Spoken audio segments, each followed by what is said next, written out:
Grand Teacher relate les histoires de la finance.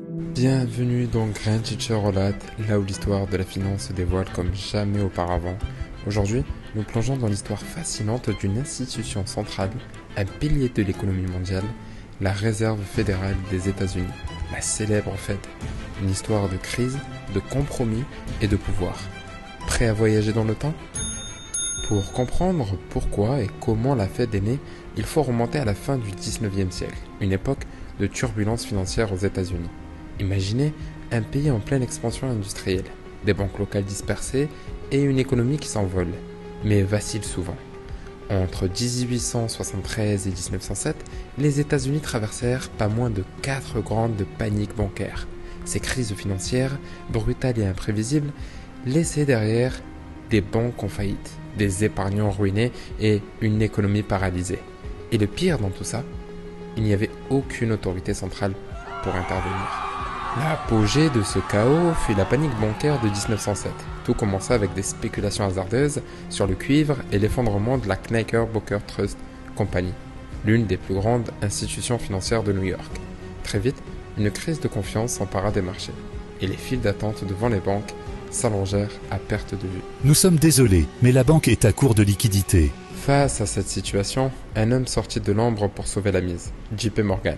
Oui, ce banquier légendaire, à la fois adulé et craint, réunit les manias de Wall Street dans son luxueux bureau.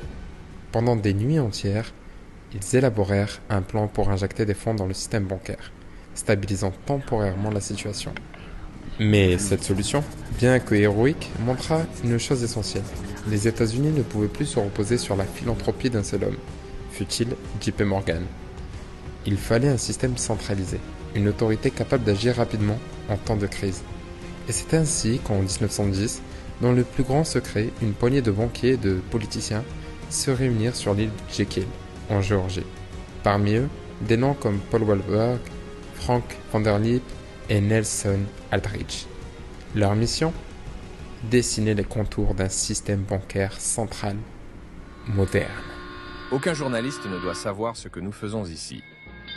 De cette rencontre clandestine naquit un plan ambitieux, un réseau de banques régionales fédérées sous une supervision centrale. Ce système devait garantir la stabilité monétaire tout en respectant les particularités régionales des États-Unis.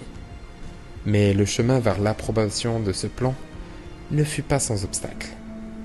En 1913, après des débats houleux au Congrès, le président Woodrow Wilson signa le Federal Reserve Act. La Réserve fédérale était née. Son rôle, contrôler l'offre de monnaie, stabiliser l'économie et servir de prêteur en dernier ressort en cas de crise. Aujourd'hui, nous offrons aux États-Unis un bouclier contre les tempêtes financières. Mais les débuts de la Fed ne furent pas de tout repos. Très vite, elle dut affronter la Première Guerre mondiale, où elle jouait un rôle clé en finançant l'effort de guerre par des obligations. Puis, dans les années 1920, elle expérimenta ses premières politiques monétaires, favorisant une expansion économique rapide, mais semant les graines de la Grande Dépression. La Fed avait été créée pour stabiliser le système financier, mais elle se retrouva vite critiquée pour son inaction face au krach de 1929. Pourtant, cette institution allait s'adapter, évoluer et devenir le pivot de la politique monétaire mondiale que nous connaissons aujourd'hui. Les origines de la Fed nous rappellent une leçon essentielle. Dans un monde en perpétuel mouvement, la stabilité n'est jamais acquise. L'équilibre entre innovation économique et contrôle centralisé reste un défi constant.